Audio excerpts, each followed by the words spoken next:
Bom dia, paz a todos vocês. Eu desejo a paz de Deus. Essa paz, sabe, que excede todo entendimento, que foi comprada para mim e para você lá naquela cruz. É essa paz que deve permanecer, perseverar em nossos corações. É a paz de Deus, a paz que excede todo entendimento que Cristo Jesus conquistou para você e para mim na cruz do Calvário. Amém? Essa paz você não compra, você não acha no mundo, você não acha em ninguém, a não ser na pessoa amada do Senhor Jesus Cristo, que foi chamado antes mesmo de ser crucificado. O príncipe da paz é Ele que tem que permanecer e guardar os nossos corações nesta paz. Amém? E eu quero hoje compartilhar com vocês, fazendo um resumo do capítulo 2, onde Paulo escreve aos Gálatas, falando sobre a sua segunda viagem a Jerusalém. E aqui nós vamos ver Paulo fazendo uma repreensão a Pedro, o apóstolo Pedro. Então, Paulo, ele acompanhado de Barnabé e de Tito, ele visita Jerusalém pela segunda vez, 14 anos, amados, após a sua primeira visita.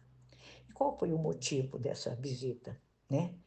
E capítulo 2, o verso 1 e o verso 2, ele se encontra ali com líderes cristãos para tratar do seu ministério aos gentios. E nós lemos escrito aqui os resultados, né, dessa visita. Paulo e os líderes concordaram, né, entre eles, que Paulo e Tito não deveriam ser circuncidados.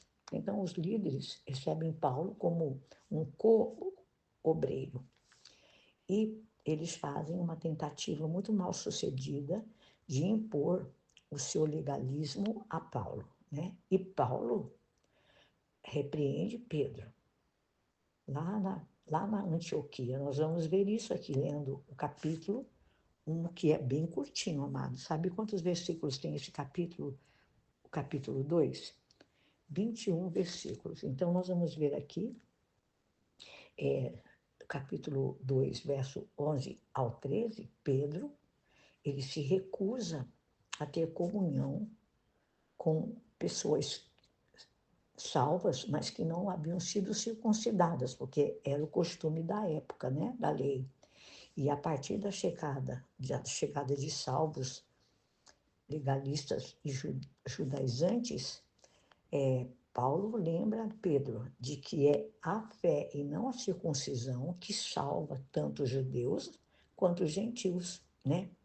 E dá do verso 19 ao 21, que eu acho lindo, maravilhoso, eu vou ler para vocês, do verso 19 ao 21, Paulo escreve aqui para nós, pois por meio da lei eu morri para a lei, a fim de viver para Deus. Fui crucificado com Cristo. Assim, já não sou eu quem vive, mas Cristo vive em mim.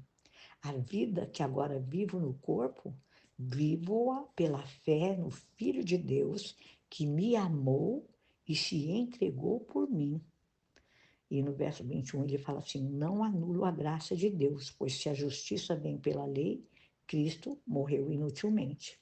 Então, Paulo, falando, né, ele lembra a Pedro de que é pela fé e não pela circuncisão que as pessoas eram salvas, tanto judeus quanto gentios, né?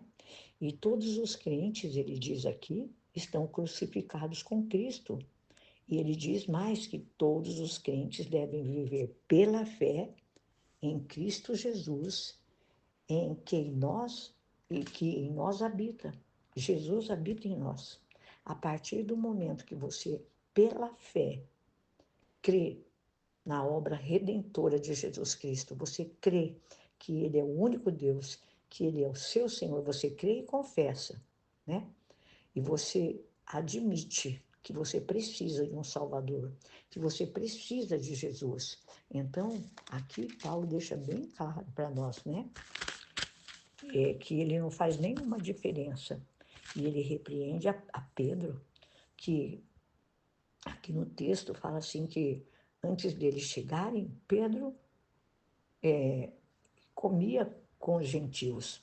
Mas quando os da lei chegaram, os da fé chegaram, ele mudou a atitude dele. Então, no versículo 11, nós vamos ver aqui Paulo repreendendo a Pedro. Ele fala assim: quando, porém, Pedro veio a Antioquia, enfrentei-o face a face, por sua atitude condenável, ele disse. Qual era a atitude condenável?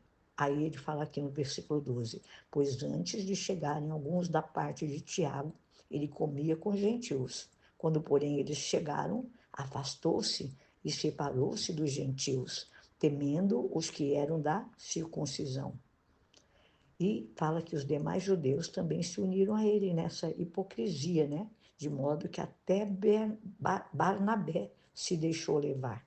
Então, ele fala que quando ele viu, né, que eles não estavam andando de acordo com a verdade do Evangelho, Paulo declarou a Pedro diante de todos: você é judeu, mas vive como gentil e não como judeu. Portanto, como pode obrigar gentios a viverem como judeus?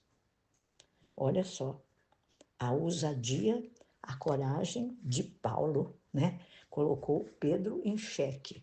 O Senhor Jesus mesmo fala para nós que nós não devemos fazer acepção de pessoas. Como é que uma pessoa que tem uma vida totalmente desordenada, que não crê em Deus, que não aceita Jesus, que não aceitou Jesus ainda, vai crer, vai receber Jesus pela fé? É pela fé, irmãos. Quando Deus criou, eu vou fazer um exemplo aqui, bem simples. Quando Deus criou o mundo, todas as coisas, nós não estávamos lá.